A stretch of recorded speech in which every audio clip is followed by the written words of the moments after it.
Hi, everybody. This video is Pronator Quadratus, Pronator Teres, and Supinator. So it's a little group of 3 muscles that pronate and supinate the forearm. So let's get started here. I'm going to show you what they look like. We're going to go actually right into visible body here. Okay. So we have the flexors on this side, right? Uh-oh. Stuck.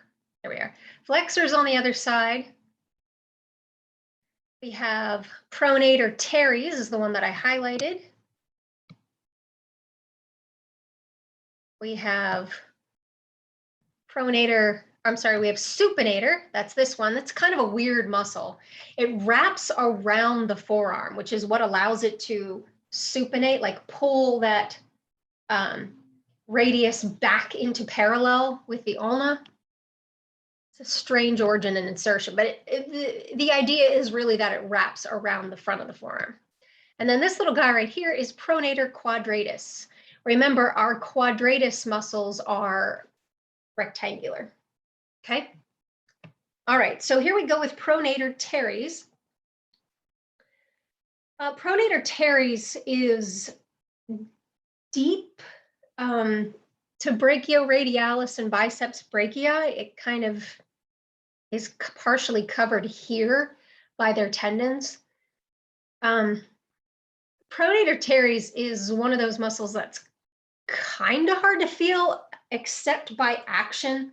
So when you're pronating, perhaps you can, there it is, it sticks out when you get to right about here, like when you're almost all the way pronated, that's when you can pick out this little skinny band of Pronator teres right at the medial elbow here, actually really close to the antecubital space. So I get to about here, I pronate just a little harder, and there it is right there. I can palpate it.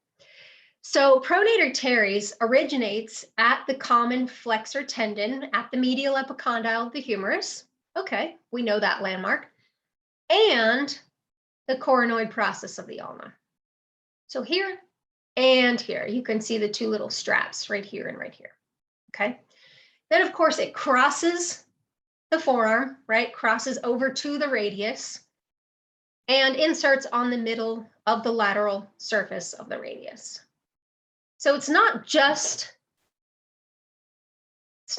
on the radius, it's actually on the lateral surface of the radius.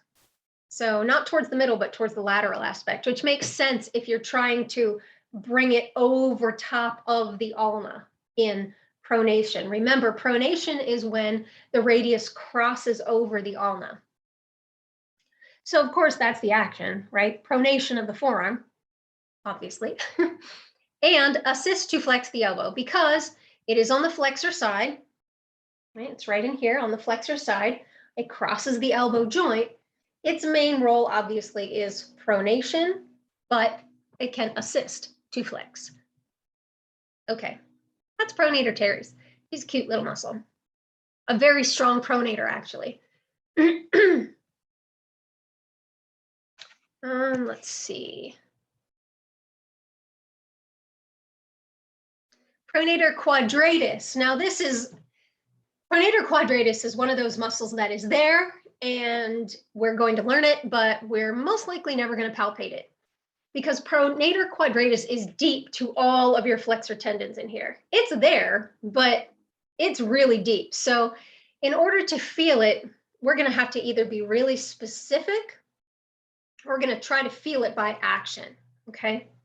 And honestly, nobody ever really has issues with Pronator quadratus specifically, but we're going to learn it anyway because it's a cute little muscle.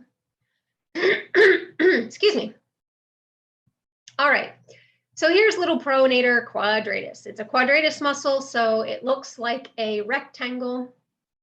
And its origin, this is great, is the medial anterior surface of the distal ulna. It's wordy, but look at the insertion. The lateral anterior surface of the distal radius.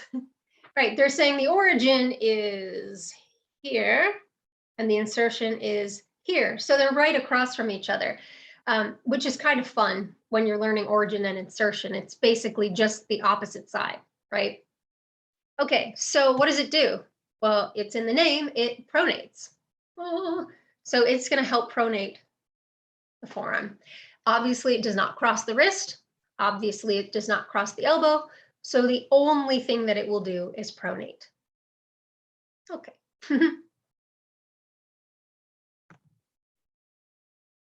So if we were trying to palpate pronator quadratus, we'd have to get in real close to the radius here, and we'd have to find a place that isn't covered by tendon, which would be kind of like right in there maybe. And then we'd have to pronate real hard and see if we could feel it. We might though, might be able to. And then we have supinator. So again, this is the strange muscle. It wraps around the radius really. But how else are you going to get the radius to reposition?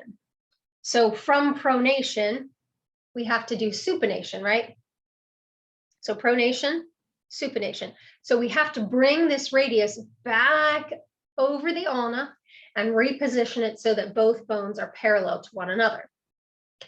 So let's take a look at the origin and insertion, which is actually on the next page. We're at page 148. I'm kind of leaving the page numbers up so you can follow along. But we'll make it bigger. There we go.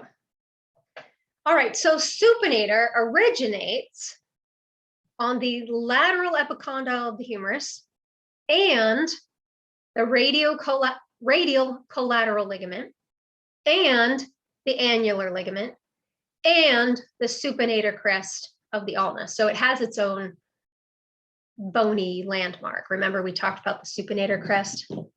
I said it was hard to find, but it's kind of like right down here. Okay. So there's 4 origins for this, but 2 of them are ligaments. And again, we haven't learned the ligaments of these muscles, or I'm sorry, of the actual elbow here. But for your reference, they are on page 160, okay? The annular ligament, the radial collateral ligament. Actually, some of them, yeah, they extend page 160 to 162-ish. Okay, so you can see what those ligaments look like. Obviously, ligaments attach bone to bone. So they're going to be like here. The radial collateral ligament is like here, okay, and kind of wraps around a bit. So either way, we have soft tissue attachment. All right, so the actual bony attachments are here and here. Now, the insertion, okay, it's kind of all of the top part of the radius, like all the way around the side. So anterior lateral surface, right? So anterior lateral surface of the proximal 1/3 of the radial shaft. That makes sense. So here's a third. So about here would be a third, and then here's the rest of the third. Okay. So like I said, wraps around the forearm. Obviously, it's called supinator, so it's going to supinate. We've already talked about that, but that is the only action that it is going to do. Okay.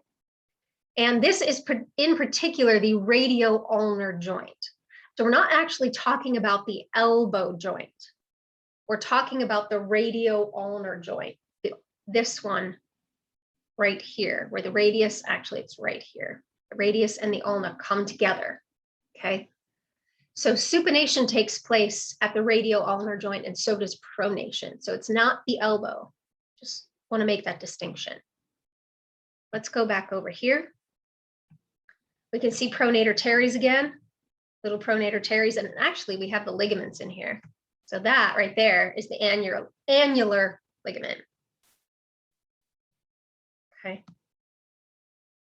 And you can see if I swing this around here. And this one right here is the radial collateral ligament. Like I said, it swings, it covers part of that area. So we have attachment of supinator on the lateral epicondyle, but then it also attaches to these two ligaments. Oh, these two ligaments here and here. And then it attaches, of course, to the ulna. Okay, like that. So there's the lovely supinator muscle. You can see it. All right.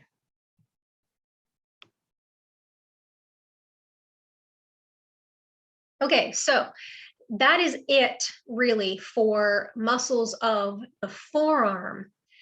We now have muscles of the hand coming up.